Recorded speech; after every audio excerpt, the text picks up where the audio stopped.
आसामियों की नौयत ये है कि वहाँ से नौजवान आते हैं PTP की सूरत में या अफगान नौजवान और पाकिस्तान में कार्रवाइयाँ करते हैं।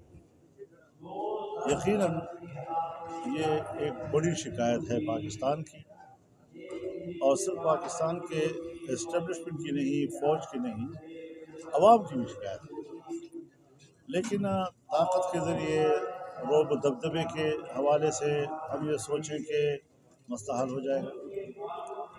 हमें एक चीज़ वाज़ेह कर देनी चाहिए कि जहाँ हम अपनी आज़ादी और खुद मुख्तारी को किसी कीमत पर कंप्रोमाइज़ नहीं कर रहे, हमें अफ़गानिस्तान की खुद मुख्तारी और आज़ादी को भी कंप्रोमाइज़ नहीं करना चाहिए और नई ख्वाहिश रखनी चाहिए कि हम अपनी बालादस्ती उन पर कायम रखें। एक बराबरी की बुनियाद पर बिरादर इस्लामी ममालिक बेहतर ताल्लुकात की बुनियाद रखें, और अगर वहाँ पर कोई एक फ़ोर्स है जो प्रो पाकिस्तानियन है, उनको हमने ज़रूर इन हिंदुस्तान की गोद में फेंकना है।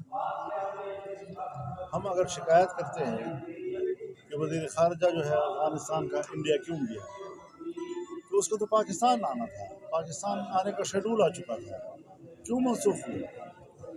वहाँ के वज़ीर दाखिला का पाकिस्तान आने का शेड्यूल आ चुका था, फिर क्यों मनसूख हुआ?